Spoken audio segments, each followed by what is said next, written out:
dito, nagpunta kasi gusto nilang makita ang suot ko at marinig yung mga punchline kong controversial bukas. No-show pa rin sa It's Showtime si ang kabagabol star, Vice Ganda. Matapos ang kanilang Super Divas 2-day concert sa Araneta Coliseum noong August 8 and 9, 2025, ay hindi pa nagpapakita si Mimi sa noontime show. Ayon sa chismis, ay apektado umano si Vice sa naging bash sa kanya ng mga netizens. Pinag-uusapan ngayon at ilang araw ng trending sa social media, ang katatapos nilang concert ni Songbird Regine Velasquez, hindi dahil sa napakaganda nilang performance, kundi sa masamang biro na binitawan ng komedyante. Nothing beats a jet ski holiday. Right now, from Manila to West Philippine Sea via jet ski. Get unlimited water bonding from Chinese vessels and free trip to The Hague by the ICC. Promo applies to DDS only. Big allowance and BBMs are prohibited. Huwag niyo kung subukan. Dati nang nai-issue si Vice sa style ng kanyang biro. Ang pagpapatawa umano niya ay at the expense ng ibang tao. At hindi ito ang first time na knuckle out ang kanyang atensyon. Nauna na rito ang masamang biro umano niya kay Jessica Soho, tungkol sa gangur. Ang hirap nga lang kung si Jessica Soho magbo-bowl. Kailangan lagi. At dahil grabe ang naging backlash sa kanya, ay nag-public apology si Vice. Ako po talaga ay humihingi ng paumanhin. At kung hindi po magandang biro yun at nasaktan ko po kayo talaga, humihingi ako ng paumanhin. Patawad po. Expected na ni Vice na pag-uusapan kinabukasan ang magiging punchlines niya, kaya handa ito sa mga pambabatikos sa kanya. Dito kasi gagawin niya akong content. Alam ko yan, abang na abang kayo sa lahat ng ginagawa ko kasi may monetization. Ilan sa mga tinira ni Vice sa kanilang concert ay una, ang dating Pangulo ng Bansa na si Rodrigo Duterte. Gamit ang trending na Jet 2 Holiday na voice-over, na iniba niya para maging angkop sa kanyang biro, ay hindi nagustuhan ng mga Duterte supporters. Dahil dito, ay damay ang McDonald's kung saan siya ang endorser. Nais ng mga supporters na i-boycott ang naturang food chain, at pati na rin daw ang ibang ini-endorso ni Vice Ganda. Nanawagan din ang ibang supporters na patawan siya ng persona non grata ng Davao City. Has to be a majority decision, and the City Council of Davao is the correct body to declare a persona non grata. Sa mga nagmamahal kay Vice at against sa pamilya Duterte, ay hindi pinalagpas ang paninira laban sa kanilang idolo. Bakit raw tahimik ang DDS sa panahon na si Digong ang nagbiro ng rape at iba pang sexual jokes? Ngayon na tinira ni Vice si dating Pangulong Duterte, ay ang ingay umano ng mga Duterte supporters. Tugon naman ng mga supporters ng Duterte, ay matanda na ang pinagtatawanan ni Vice at matagal na ang isyong yun, at palagi na lang yun ang binabalik-balikan. Kahit naman si Vice ay may issue din gaya nito kay Jessica Soho. Kaya wala umanong karapatang magmalinis. Hindi lang si PRRD ang ginawa ng biro ni Vice, kundi pati na rin si Senador Marcoleta. Inokray umano ng komedyante ang mukha ng senador. Wow, Senator Grace, tawang-tawa. Wow, sige nga, titignan mo nga si Marcoleta, tingnan ko kung matatawa ka. Tinawag ni Vice si Senador Grace, at sinabing kaya ba niyang tumawa kung si Senador Marcoleta ang kaharap nito. Kung bago ka pa sa channel ko ay huwag kalimutang i-like, subscribe, share, at magkomento.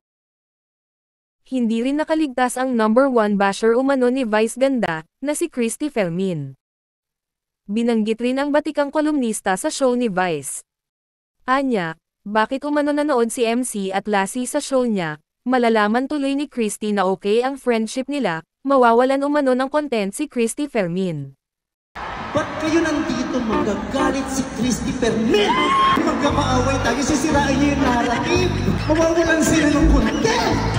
Dinamay pa ni Vice si Bea Alonzo, na siya na umano bahala sa kanila, kung titirahin na naman siya ni Christy. Huwag kang mag-alala, may magtatanggol sa atin. Sino? Sino ang tatanggol? Bea, you handle it. Kasalukuyan, humaharap sa kasong libel si Christy Fermin. Si Bea Alonzo ang nagsampa ng kaso laban sa kanya.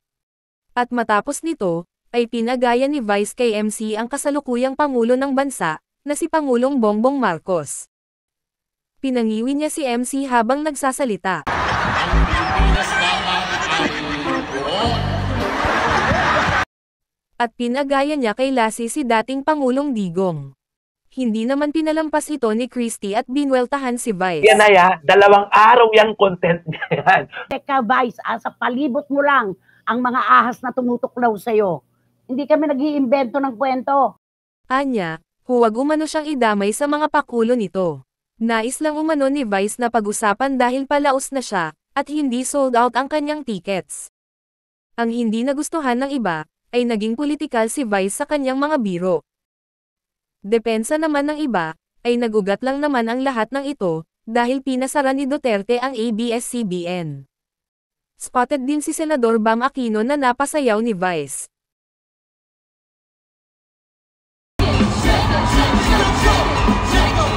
Sir, mahal na mahal ko kayo. Binoto ko kayo sa Senado. Pati sa barangay, binoto ko kayo kahit di ka kandidato. Maliban sa kanya, ay pinasayaw din ni Vice ganda si Stel ng SB19, at Bea Alonzo.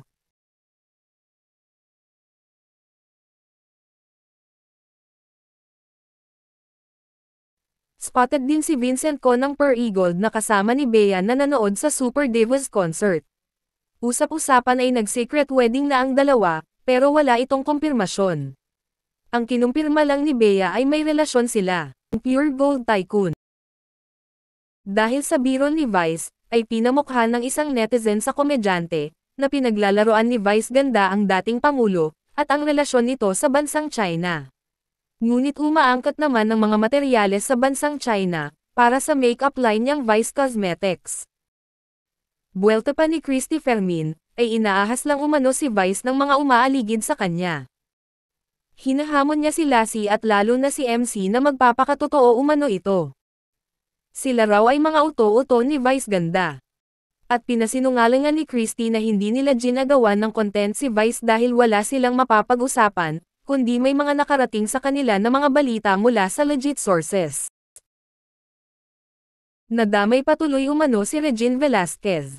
Ayon sa mga netizens, ay hindi niya kailangan ang presensya ni Vice para makabenta ng tickets.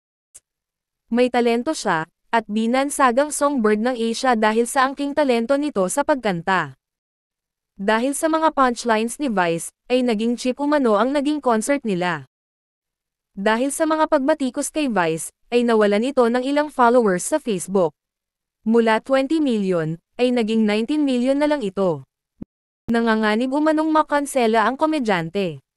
Kinukumpara naman siya sa ibang komedyante na nagpapatawa, na hindi naninira ng puri ng ibang tao.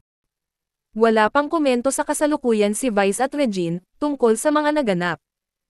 Ayon sa mga malapit umano sa komedyante, ay nagpapahinga siya kaya no show muna ito sa It's Showtime. Anong say nyo rito? Comment down below.